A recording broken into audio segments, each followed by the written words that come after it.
Okay, let's go over yesterday's video.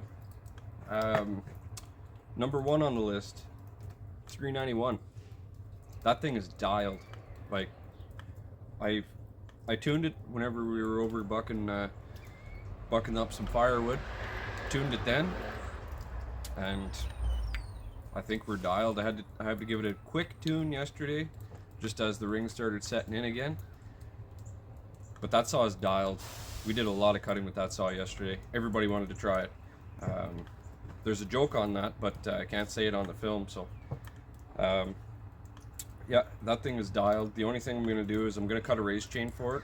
I'm going to keep that chain as well because I don't know in the classes yet if you can run modified chains, stuff like that. So I know we can't run square ground, but a lot of the race chains that I do are round file and cut the backs of them. But I'm gonna have a video on that. I'm gonna do a video actually today because well, this saw needs one.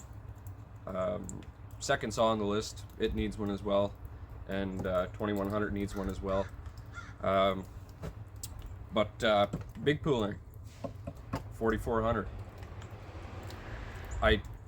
You guys seen in a previous video that I was running this one and this one, the 76 and the 4400, and they were both having read problems. I fixed the read problem on this one. This one it's dialed now as well. Absolutely love it. It's an animal. It's a total animal. It as soon as you dog it into a piece of wood, there is high rakers on it, so you gotta pull on her. That's what you want for racing though. You don't want your rakers too far down, because then if it starts slowing your chain speed down, well, you're actually losing time, right? Sorry, my voice is all weird today. But yeah, so we need to cut a chain for this one because this chain is on its last legs. It's missing, I think, 1 or 2 teeth already. So we're gonna make another one for this one. But this saw is dialed. Let's move on to the 76. I did some reed work on this saw because it was also running kind of funny, and I changed the pipe around. I put the original exhaust back on here in case this goes into either like stock look modify class. That's kind of popular around here, as opposed to full-on modified hot saw class. They have stock looking modified, so the internals can be changed, carburetor can be changed, just as long as everything works and looks original. So I put the original exhaust back on there. I got rid of the baffle on the inside, modified it a little bit. I can show you what I did with that there later on, but this saw I'm not going to get to today because I am having a read problem with it again. It's not picking up fuel, so something, I'm not sure exactly, but I might even just flip the gasket around whenever I put that in, whenever I was changing the reeds. I'm not sure yet, so I'm going to pull that apart and take a look. 2100. The pipe on this wasn't really working very well, so I gotta modify that, and I'm also going to dip into the cylinder a little bit more. You guys seen it on the videos, but it was more or less a work saw, that one. But I have the other stock 2100 now, and it pulls chain pretty good. But I did not do any transfer work with that. I didn't do exhaust work, intake work at all, because that is going to be, if there is a complete bone stock class, which I think there might be, that 2100 is going to be in the stock class. This one is going to be modified.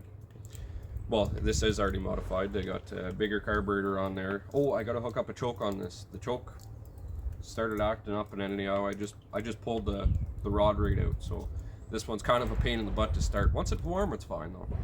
And I do have to cut a chain for this one as well. So this one is exhaust, carburetor work, and a chain. And I would like to throw a 16-inch bar on this instead of the 18 or 20 that's on it right now.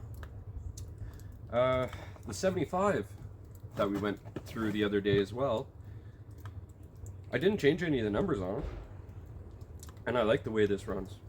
It runs really, really good. Again, I'm not going to give you the numbers on that one, but the only thing I got to do with this one now is change the sprocket. I don't like the sprocket. I thought I was going to like it, but I think that's the only thing, and that saw is going to be dialed as well. So I guess we're going to get into cutting chains. I'll show you how I make my race chain. If you don't like it, don't put a comment, nasty comment saying I'm doing it wrong. But I'll show you. Like this was an old lad that showed me this trick, and this saw has one of his original chains on it, and this saw is 100% one of his original chains.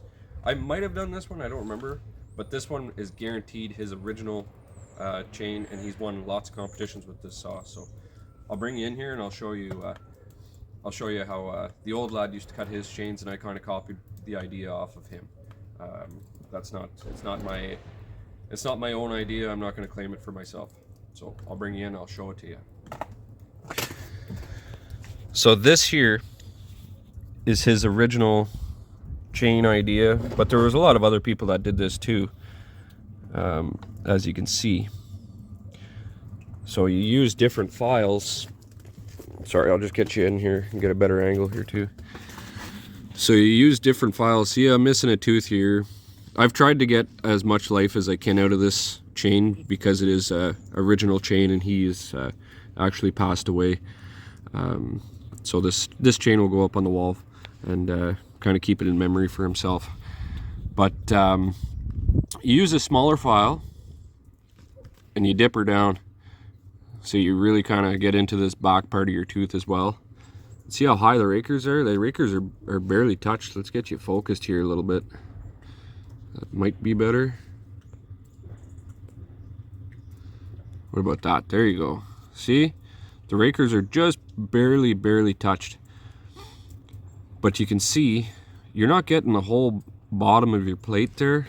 It's pretty tight there, but you're mainly trying to get that back tooth because you want that razor sharp, and you want it easily filed. So in between races you can just do one pass with the file and you'll be able to get her back to where you want it to go. But you can see how he cuts the back of the teeth, and that's what you're looking for because it takes the chips out a lot quicker. You get nothing that balls up on the inside of here, especially if you're doing your upcuts. All your chips, they start leaving right around here, so you don't have too much that's dragging in your bar or not as well. That's what I've been told. And between this chain, like this chain's dull right now. This is not a very sharp chain. Like we were using it, but I didn't want to file any more off of it, and it's like I'm telling you, this is not sharp. And it was pulling chain real hard. This is one that I believe I did. The teeth aren't quite the same all the way, but I filed the back of her pretty good too. I got to make one for the 2100. See how big the tooth is there still? So I got to get that down. And this is another one that I made actually like yesterday or 2 days ago. But this one's real sharp. This one's razor sharp still. I only did maybe 3 or 4 cuts with this saw. And it was just that sprocket. I'm not liking that sprocket. And I believe the oiler, there's something wrong with the oiler. I believe maybe the seal or something that's gone in it. But yeah, we'll get you in. We'll make you a chain. So I'm gonna get the numbers off of, I believe this one's a 60 drive length. And this one I don't know. So I'm gonna count this one. I'm gonna make one for this one right off the bat, because that one's just gonna have a race chain. It's not gonna have a regular chain. So if we can't run race chains, you're not gonna see this one there. So, well, we're gonna cut some chain. Show you how I do my race chains. I file them first. That's a little dirty there, but I file them first. We get them nice and sharp, and then I cut my backside off like that. See what I mean?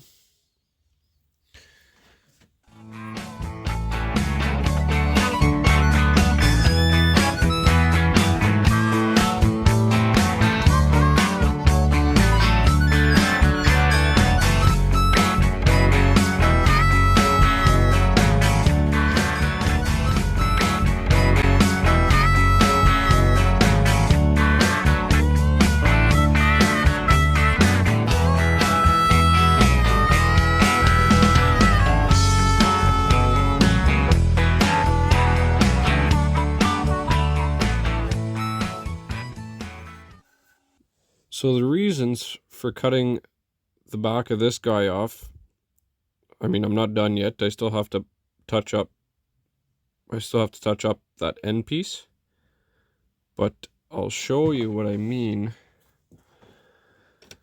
And I know this works. I do know it works. If you don't think so, then so be it.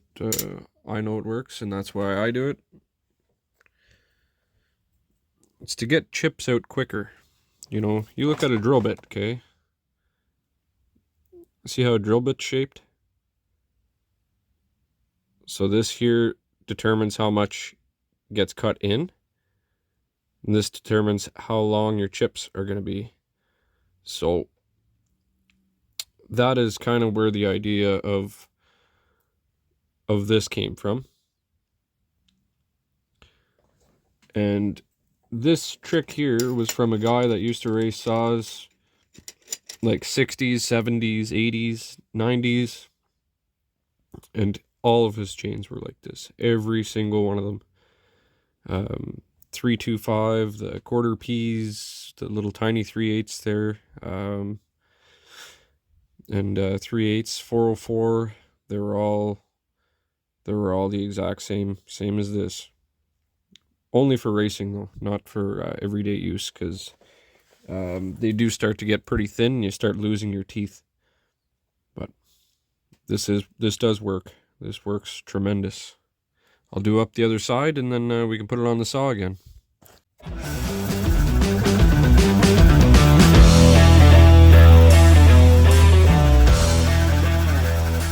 And I'll zoom you out. Get a better look at this for you. There. Oh, hold on here. Get you focused in.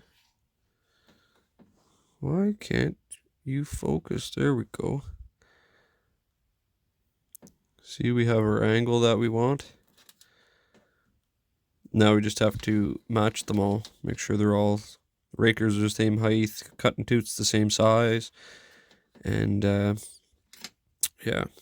So I'll put you on hold and I'll let you know whenever I'm done. Alrighty, we got her dialed in. Not all the teeth are the exact same size there right now, but they're nice and sharp. I got we're gonna have another testing day there this week, and then I'll have to give it another file. But this saw is buttoned. She's ready to go. I just filed this one too. You don't need to see the chain on that, but yeah, they're all pretty near ready to go. Almost ready for the races.